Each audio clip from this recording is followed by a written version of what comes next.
Assalamualaikum warahmatullahi wabarakatuh. Selamat siang untuk Ibu Anissa dan teman-teman sekalian. Di sini kami kelompok 3 akan mempresentasikan hasil dari diskusi kelompok kami terkait tentang isu masalah pada PT Krakatau Steel Persero Tbk. Setelah ini juga kami akan mengajak teman-teman serta ibu dosen untuk mengakses barcode-barcode yang sudah kami sediakan di slide-slide selanjutnya. Adapun pokok pembahasan kami pada hari ini kami kategorikan menjadi 4 bagian penting. Yang pertama ada profile company, kedua deskripsi masalah, ketiga ada analisis isu masalah, dan yang keempat ada solusi. Selanjutnya akan dilanjutkan oleh rekan saya.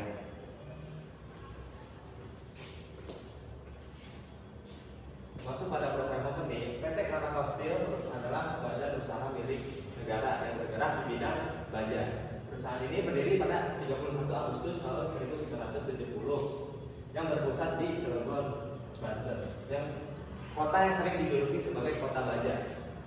Krakatau Steel ini merupakan satu-satunya perusahaan di Indonesia yang perusahaan baja terpadu atau integrated steel mill di Indonesia dengan fasilitas terlengkap mulai dari pemrosesan biji besi hingga produk baja jadi.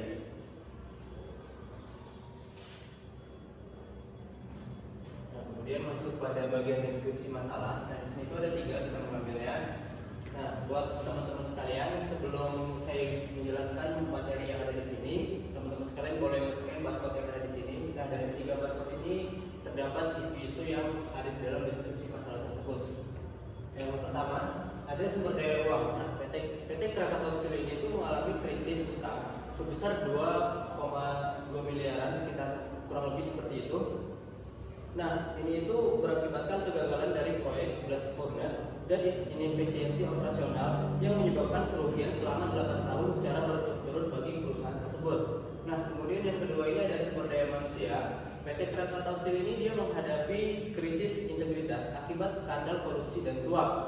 Termasuk pada proyek yang tadi yang sudah saya bahas, pada proyek blast furnace kompleks yang menyebabkan kerugian bagi negara sejumlah triliunan rupiah dan merusak tata kelola perusahaan itu sendiri. Nah, kemudian yang terakhir ini ada sumber daya fisik. Banyak sekali proyek dari Krakatau Steel ini itu yang mangkrak dan tidak berjalan sesuai dengan rencana sehingga tidak produktif dan gagal memberikan manfaat yang diharapkan dari perusahaan tersebut. Kemudian selanjutnya akan dijelaskan secara detail oleh rekan saya. Masuk pada sumber daya uang. Berdasarkan informasi yang kami dapatkan, perusahaan ini mencatat kerugiannya selama 8 tahun berturut-turut dari periode 2012 hingga tahun 2019. Nah, pada hubungan kuartal 3 2019, Krakatau Steel ini bukan kerugian sebesar 2,97 triliun.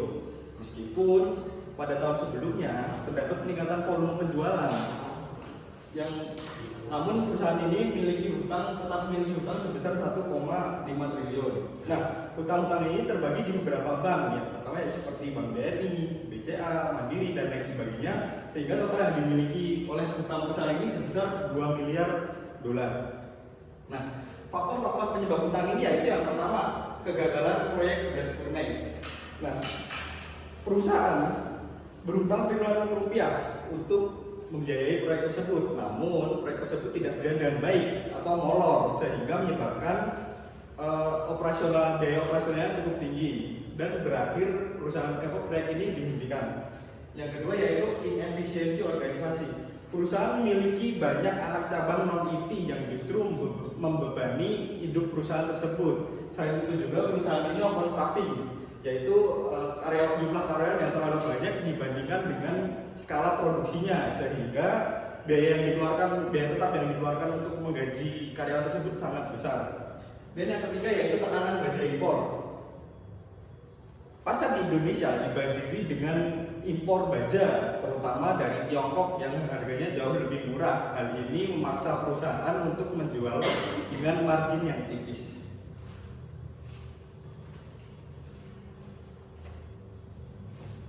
Nah, selanjutnya kita akan masuk kepada analisis sumber daya manusia. Seperti yang sudah dijelaskan tadi, PT Krakatau Steel menghadapi krisis identitas dikarenakan apa? Adanya korupsi internal. Salah satunya adalah kasus suap yang melibatkan mantan Direktur Teknologi teknologi dan produksi mereka pada tahun 2019 sebesar 101,76 juta dan 4.000 US dollar atau sekitar 157 juta. Selain itu, terdapat kasus korupsi besar pada proyek Blast Furnace Complex pada tahun 2011 yang mendapatkan kerugian negara sebesar 2,3 triliun dan 292 juta US dollar dengan total kerugian diperkirakan lebih dari 6 triliun. Selanjutnya masuk pada analisis sumber daya fisik atau proyek mangkrak. Dari sisi sumber daya fisik, permasalahan utama Krakatau Steel adalah banyaknya proyek strategis yang mangkrak. Di antaranya, pertama ada yang sudah disinggung tadi, ada proyek Blast Furnace yang dimulai pada tahun 2019, dihentikan hanya beberapa bulan setelah beroperasi karena dinilai meskipun secara teknis proyek ini sudah selesai, namun secara ekonomi tidak layak untuk dilanjutkan. Yang kedua ada proyek smelter PT Meratus Jaya Iron dan Steel atau MJIS yang bekerja sama dengan PT Antam dan juga berhenti beroperasi sejak sekitar tahun 2015.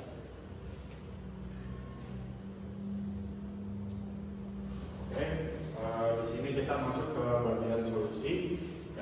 Yang pertama itu solusi pada bagian sumber daya uang, di mana ada restrukturisasi utang, perpanjangan waktu atau tenor, dan penurunan suku bunga. Yang dimana perpanjangan waktu ini utang yang seharusnya jatuh tempo segera diperpanjang jangka waktu pembayarannya. Hal ini memberi perusahaan napas agar tidak tercekik tagihan bulanan. Lalu pada penurunan suku bunga, PT Krakatau Steel ini berhasil melobi bank agar menurunkan suku bunga pinjaman, yang dimana hal ini sangat penting untuk mengurangi beban biaya bunga yang memakan arus kas perusahaan. Lalu pada sumber daya manusia, di sini ada implementasi ISO 37001 pada tahun 2016 dan buku pedoman gratifikasi. Teman-teman, di sini ada QR code yang bisa di-scan untuk melihat buku pedomannya. Sebagai komitmen dalam pencegahan dan pemberantasan korupsi serta menciptakan perseroan yang bersih dan beretika, perseroan telah menetapkan pedoman pengelolaan dan pengendalian gratifikasi sebagai acuan bagi Dewan Komisaris, direksi, dan seluruh insan Krakatau Steel. Perseroan dan stakeholder secara aktif melaksanakan prinsip 4 NO's. Yang pertama yaitu no bribery atau menolak suap menyuap dan pemerasan. Yang kedua ada no kickback, yaitu menolak menerima komisi, tanda terima kasih dalam bentuk uang maupun lainnya. Yang ketiga ada no gift atau menolak pemberian hadiah atau gratifikasi yang bertentangan dengan peraturan yang berlaku. Lalu yang terakhir yaitu no luxurious hospitality atau menolak penyambutan dan jamuan yang berlebihan. Lalu yang terakhir ada sumber daya fisik, yang mana ada dukungan dana sebesar 500 juta US dollar untuk operasional dan restrukturisasi Krakatau Steel. PT Krakatau Steel sendiri ini secara resmi telah mengajukan permohonan dukungan dana sebesar 500 juta US dollar atau sekitar 8,3 triliun rupiah kepada Badan Pengelola Investasi Daya Anagata Nusantara atau Danantara. Hal ini bertujuan untuk berkelanjutannya pabrik-pabrik utama agar dapat menjalankan produksi dan produksi secara efisien tanpa bergantung pada sumber pembiayaan yang lebih mahal dari pihak ketiga seperti bank atau lembaga keuangan sebelumnya.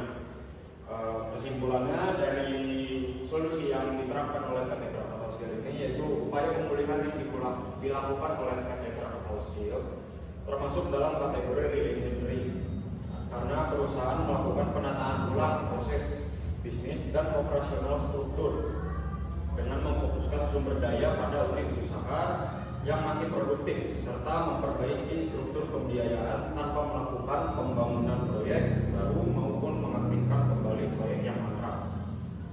Demikian hasil presentasi dari kelompok kami. Jika teman-teman dan ibu yang ingin bertanya silahkan nanti di kolom komentar, tapi jangan lupa like, subscribe dulu. Sekian hasil dari presentasi kami. Assalamualaikum warahmatullahi wabarakatuh.